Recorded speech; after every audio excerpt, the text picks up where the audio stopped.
বন্ধুরা, আমি তোমাদের প্রথমেই দেখিয়েছি যে মানটাকে ভালো করে বাজার থেকে কিনে নিয়ে এসে ভালো করে কেটে ভালো করে ধুয়ে তারপরে এই যে এরকম সাইজ সাইজ করে কেটে নিয়েছি। নিয়ে তারপর আমি একটু নুন হলুদ দিয়ে সেদ্ধ করে নিয়েছি। তার মধ্যে একটু পাতিলেবুর রস দিয়েছিলাম। আর এই আলু আমি এখন এই মানটাকে তেলের মধ্যে খুব ভালো করে সুন্দর করে লাল লাল করে ভেজে নেব। আর এই আলুগুলোকে ভেজে নেব। কড়াইতে দিয়ে দিলাম তেল। আর আমি এখানে প্রয়োজন মতো নিয়েছি জিরে। আর এই মানের তরকারি কিন্তু ঝাল ঝাল মিষ্টি মিষ্টি না হলে ভালো লাগবে না, কেন যেহেতু নিরামিষ। আর এখানে নিলাম এই 8-10টা কাঁচা লঙ্কা। আর এইখানে নিলাম কিছুটা ওই আদা কুচি কুচি করে কেটে। এবার এইগুলো দিয়ে মশলাটা করব।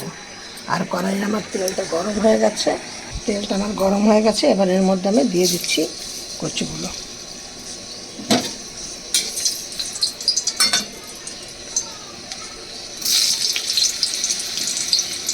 কচুগুলো কিন্তু খুব সাবধানে একদম, দেখো কচুটা এতটাই ভালো যে একদম গলে গেছে। একটুখানি গরম জলে দিয়ে ভাপ দিলাম। এবার দেখো এগুলো প্রায় লাল লাল করে ভাজা হয়ে এসছে।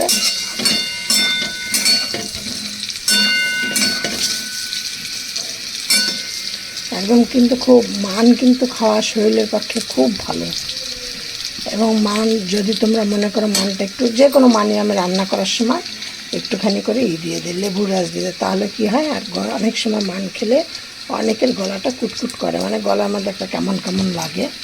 এই জন্য আমি যখনই মান করি কচু জাতীয় কোনো জিনিস করলে আমি তার মধ্যে আমি একটুখানি লেবু দিয়ে দিই।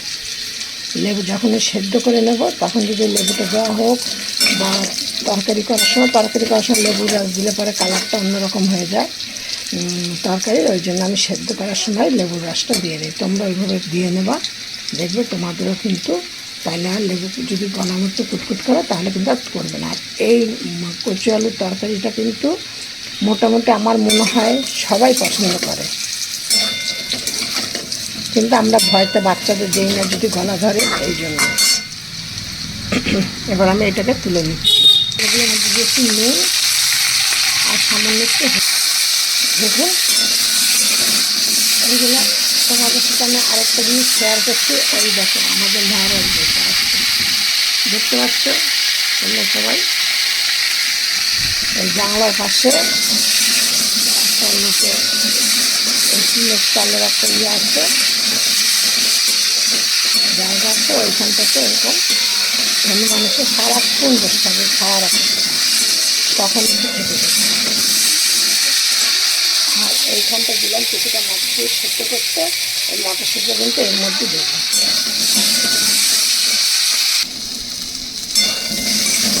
আলুগুলো ভাজা হয়ে গেছে, আলুগুলো আবার তুলে নিচ্ছি।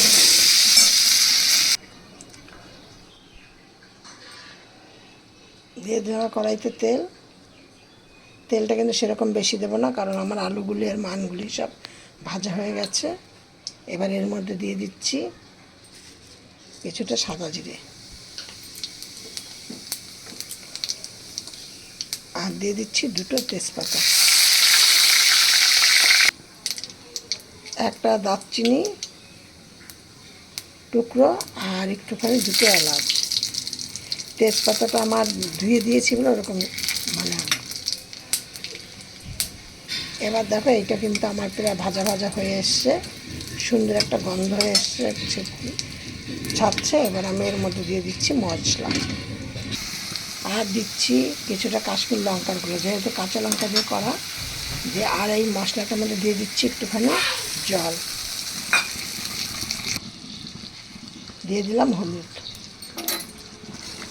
এটা কিন্তু এবার দিয়ে খুব কম আঁচে, লো আঁচে তোমাদের করতে হবে। আগুনে গ্যাসটাকে কমিয়ে দিয়ে তারপরে এটাকে নাড়াচাড়া করতে হবে, কেন যদি হাই করে দাও তাহলে কিন্তু যদি তলায় লেগে যায় তাহলে রেসিপিটা তোমাদের তেতো তেতো খেতে লাগবে।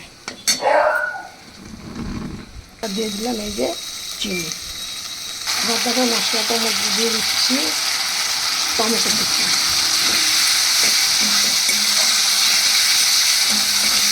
এবার কিন্তু আমি আবার একটু জল অ্যাড করবো।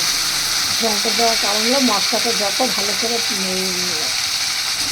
কষানো হবে, রেসিপিটা কিন্তু তত ভালো খেতে লাগবে। এবার এর মধ্যে মটরশুঁটিগুলো দিয়ে দিলাম।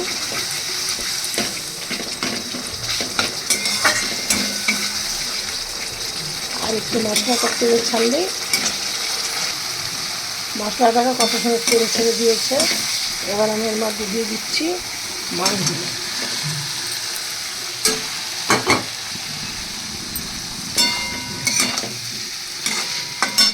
আর কিন্তু আমি এখানে জল গরম করতে দিয়ে দিয়েছি।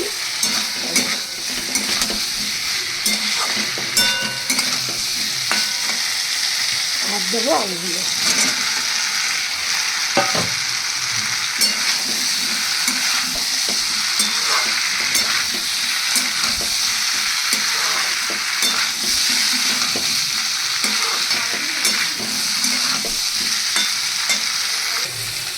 আমার যত কষানো হয়ে গেছে, এবার এর মধ্যে জল দিয়ে দিচ্ছি।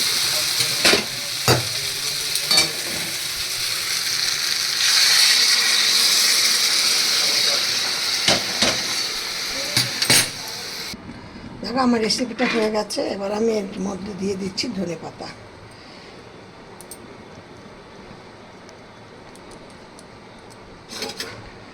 দারুণ একটা রেসিপি কিন্তু।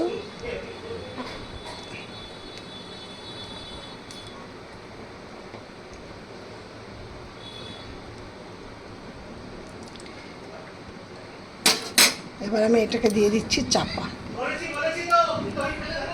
এবার আমি এটাকে নামিয়ে দিচ্ছি, আমার হয়ে গেছে। এবার গরম গরম ভাতে তোমরা পরিবেশন করো।